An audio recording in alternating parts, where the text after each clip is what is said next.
So good to see you. I wanted to interview you because I want to talk about the story of us meeting, how you helped out so much in the North Carolina Amateur Radio Facebook group.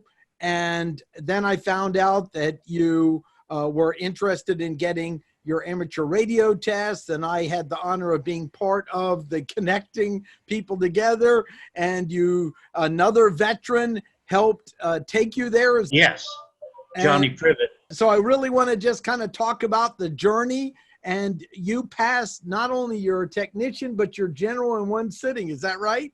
Yes, I did. In fact, I did better on the general than I did the technician, but I expected that. I started studying harder for general, but as long as you pass, that's... Congratulations, Randy. I'm so excited. I'm honored I had a part to play in it. I also want to thank the local clubs. Several local clubs were offering to help find a way to get you there if we didn't find an individual. So it's an example of how great the amateur radio community is as well. Yes, and special thanks to Johnny Privet for picking me up and taking me to the test site. And what was weird about it was I was outnumbered by only the test proctors. Nobody else was testing. Well, I'm so grateful they did. And what was the group that was offering the test? So we'll give a thank you to them as well. Yeah, Rowan County Amateur Radio Group there in Salisbury. And let's kind of talk about our journey, because we first met soon after I set up the North Carolina Amateur Radio Operator Group, which is designed to be a volunteer umbrella group in Facebook for all the groups and organizations in the ham radio community. And you joined pretty soon, and I noticed you were contributing great content. Always had an interest in ham radio. I grew up in a radio station. It wasn't a ham station, but still, it was a radio station. My father was a broadcaster on AM and FM radio, so I grew up around it from a very young age. So any form of radio was interesting to me, and this was a good way to go. I saw you were contributing, and I reached out to you and I said, look, we're a new group. We need content. You're posting great stuff.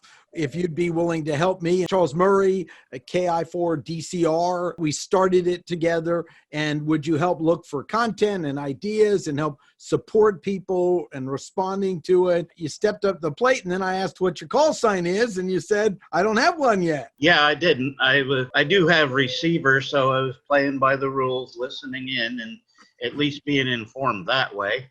And plus, having worked with radio both as a kid and a little bit in the military, I kind of had a head start. Even though I wasn't licensed at that point, I could still contribute. And then I asked, what's stopping you from getting it? You said, right now, I just don't have access to a car. Right.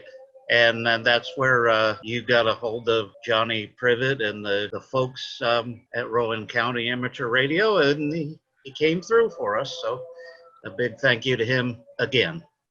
Yeah, and what occurred is I was going across the state to teach, so I started checking in and say, hey, I want to help this guy, but I want to give you credit. You had found where the testing was. It was almost $100 taking Uber or Lyft to get to it. You had done the homework to find out where the testing was, and there wasn't in your area a testing location that was, you could easily take a bus to or something like that.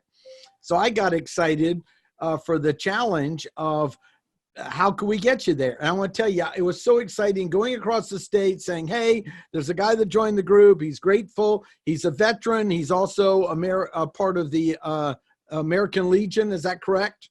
Yes, it's Post 65 in Statesville. And once I see my call sign in the database, I can join their national radio club for free because I'm already a Legion member. Excellent. And so I just put it out there, and I wish you could have heard it. The journey across the state was hams trying to figure out who was nearby and how they could help you. And there was at least more than one person and club that said, we're going to start working on it and how to get this guy to the test. And then I don't quite remember if it was online or on the air that the gentleman that helped you found it. It might have been in one of the Facebook groups. And he said, I think it could have been the Elmers or the Ham Radio group. I'll put a number of those good groups below. But he just said, I'm a veteran, I'll take him. And, when I said something that was that simple, and I went, I could tell by the tone of his voice, he'd keep his word. So then we reached out to the club and said, if you don't mind being backup or reserve, if we need it, please keep us in mind. And they said, glad to hear he's getting it. And then, of course, we had the virus outbreak, and I was terrified that they would cancel it. Yeah, in fact, I managed to get Facebook friendship with Johnny, and so we kept in touch that way. And I sent him a private message. It's like, well, Earth seems to be closing. Are they still testing? And his answer was yes, they were. Yeah, and I really want to say many of the people have had to close in my area. In fact, I went out to check a space that we might be able to rent and marked out 6 feet so we could get some people around the table and maybe possible 3 VEs, because, for the extra test, it's about to change hands and there are people trying to get it and it's about to expire. So I'm working on that project as well. I also learned, thanks to your input, about what was available for remote testing. And I want to tell you, I just got off the phone with a gentleman from Alaska. That's where they were the first to do remote testing, where you could be in your home and do it. It's a lot of criteria needed to make it work, where someone has to be next to you to make sure they're in a poster on the wall with answers, not you personally, but, verify.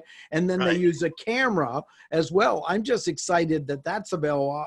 I hope I asked them, would they let me interview someone up there to talk about it, because they're one of the founding VEC, I hope I'm getting it correct, but the organization's one of the founding organizations to start this, because they got people where they got to get on a plane to get to them, and hauling 3 people is a big job. So your activity has spawned a lot more action along the way. What's the next step? Well, next step will be, they told me to check my email on Monday that quickly. And as soon as I get notice of my call sign, I have a computer, so I could go straight to Echolink, set that up. I also have on Ham Test Online, that was my training software that I used. That'll take you all the way to Amateur Extra if you want. By the way, they are offering extensions for testing and stuff like that if it's delayed by COVID-19 problems. So don't give up.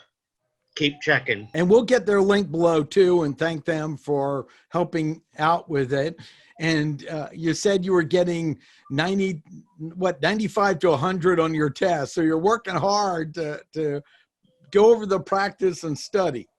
Yes, in fact, I did ace the general test. The technician, passing is all that mattered. I didn't do it for trying to be egotistical or anything like that. I just wanted it so that if I made a mistake, so what? I still passed the test. That's the main idea. And another thing that you brought to my attention that I'm starting to work on is this idea of supporting other veterans in getting on the airways, because there could be other veterans that are housebound and don't know that amateur radio is a great way to connect to the world. And what can we do to help? Not that the clubs aren't already friendly to veterans, they all are. But using our group, the North Carolina Amateur Radio Group, and the other page, my page, Supporting Ham Radio, which you're now a contributor to and a great one. How can we support getting more veterans on the airways, because they have so much to offer? Well, it is interesting. And one of the strategies because the American Legion has been taking a huge lead on this, they have for example, Post 28 in Spartanburg, South Carolina, actually offers the ham training 2 American Legion folks in their units, and probably anybody else who shows up to ask for help. And they can literally communicate with each other, and they don't have to be on Facebook. They don't have to do anything except get on their radio and call for each other. And one of the things that I've learned from knowing veterans, volunteering with, I was the vice president of the Raleigh Men's Center, and many activities, is especially isolating from the world can be very dangerous for creating an environment to almost make depression easier. It's true for all of us, but you know, I never had to face live bullets, and that creates a different history and experience. And that's where I realized amateur radio is such an important community to be available. Not only we get the gold of them, I mean, because your knowledge in radio you're like a master filter in finding great content that I would have missed even. And I know it's from your years of experience in the military that kind of trained you to do it, but also so that we get them out there to check in. Because Randy, for many of us guys, talking about technical things is a safe environment to speak in. You know, we aren't always naturally comfortable talking about our emotions or whatever else, but a lot of us connect by talking technical. That's our male emotional connection. And that's another reason I think ham radio is such a valuable tool for our veterans. Yes, indeed. And it's not just a therapeutic approach either. It's many veterans have communications, radio, electronics experience in their chosen fields. And they were just simply, with the exception of maybe the Marine Corps, they were licensed in their respective armed forces programs, but it's not recognized by the ARRL as of yet, again, with the exception of the Marine Corps program. Theirs apparently does lead to licensing in the ARRL, and that's great. I'm wondering about other services and how they react to that.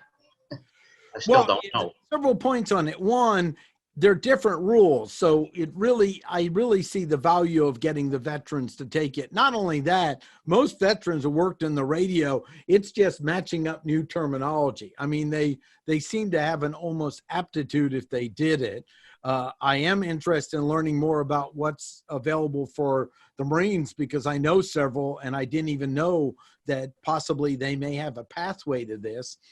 The guy that taught me competitive shooting is John Z is a Marine, and I helped him market his entire with competitive shooting called actually Zombie Shooters Association. And we're still great friends, even though I'm very busy and not able to get out as much. But that's another area to look into. The biggest thing is I see it as us benefiting from the veterans being on the airways, not as they need therapy or something. That I want the contributions they have to offer to be offered. And if someone's housebound, it adds their life meaning and mine by their contributions on the radio. Absolutely. And the military had its own lingo and its own camaraderie, and you can easily revisit that on the radio. And even if you are using ham terms, it's not a big deal to switch over. It's right. Very, very easy. Right. So our next thing is, now we're in partnership. We got several other people of just how do we help get more veterans on the radio? Is a informal mission. I'm excited to join you, but I want to help you get a radio. And I just noticed you have an ICOM cap on. So I'm going to put something in and ask ICOM if they might help us get this guy a beginning handheld radio or one of the distributors. So we'll see if we can do it, because I know you need to be very mindful of expenses, but you do have a computer and internet, and we can at least get you on Echolink right away. And I know they're less expensive radios, but I'd love to get a brand name. And since you're you're wearing the hat, we'll see if we can get ICOM to, or one of the groups to help us out, meet us part way on it. Yes, thank you very much for that. It's interesting. I got some ICOM stuff that I actually won a contest before I was even licensed. So some of their contests didn't require a call sign. I told them I was test pending, and they let me enter it anyway, and I won.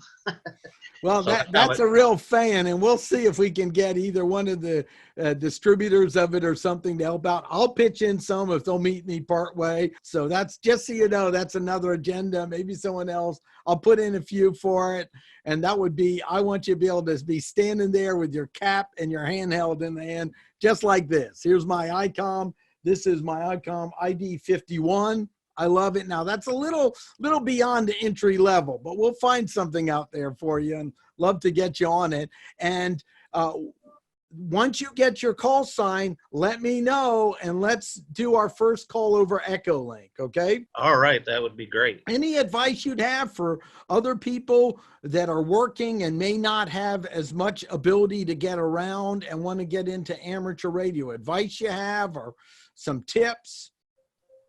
Well, for one thing, don't give up. Stick to your guns. I do highly recommend the Ham Test online site. You can take your time. You can study whatever questions you miss. You can go back through. You can review it forever and ever until you get so sick of it that, maybe you should take a break. And I did that too. But it does help so that when you do get to test day, you can just bang out the answers almost automatically. And that's what you want, because everybody's a little nervous on test day.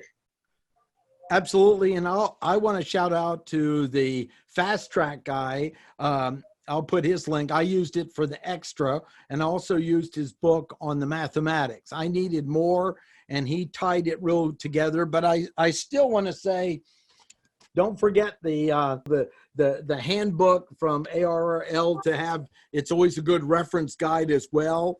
And make sure to get yourself a copy of that. And another thing they've done in my area is when you take the test, if you're willing to donate your book, they'll pass it on to someone else that needs it. So I'm excited. I've joined the VE group in my area, and I'm just excited about the next time we're active so I can go and help out in being able to give the test itself. That's also a good tool.